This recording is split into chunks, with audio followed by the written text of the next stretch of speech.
It's safe to say that everyone on Earth has a hobby or two.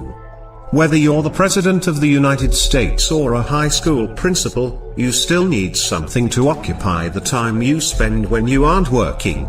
That's true especially if you're a writer. After all, you'll need something interesting to write about.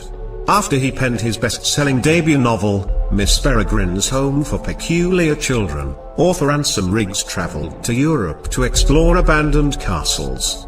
Well, more like break into abandoned castles. What would become the backdrop of a trailer to promote his story began as an adventure that would take him to some of the spookiest places on Earth.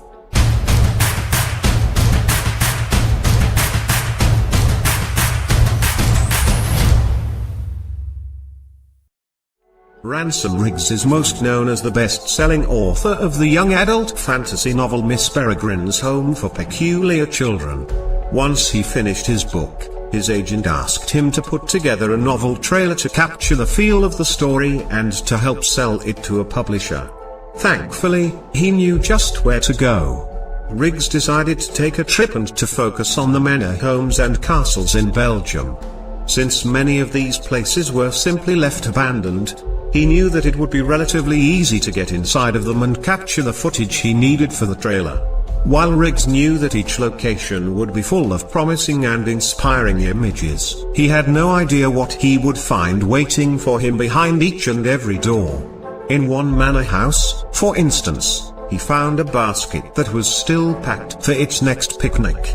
Inside another of the old houses Riggs investigated, there was an abandoned artist's studio filled with sculptures, paintings, and other works in progress. The half-finished pieces of art were totally haunting, which made them the perfect fodder for his project. Something about the unfinished quality of most of these pieces made them seem like they were ripped right from the pages of the very book Riggs had just finished writing. He couldn't help but feel that he had been guided to these different locations for a reason. This abandoned set of paints in one home showed that the artist was just as passionate about painting as they were about sculpture. It was as if all of these items were just sitting there waiting to be discovered. The grand exteriors of some of these homes were completely imposing. They were clearly designed to impress, if not to outright intimidate. For Riggs, trying to imagine what they might find behind those grand facades was the most exciting part of the journey. Riggs couldn't believe this bedroom inside another abandoned estate. It was still organized and decorated like its owner would be back at any minute. The only sign that he'd be waiting for a long time were the layers of dust and decay that covered the area. In another home, Riggs got the shock of a lifetime when he discovered two gravestones in the living room. The two headstones appeared to be quite old, and they were strangely and casually placed against a wall. These were just a few of the treasures that Riggs found on his trip.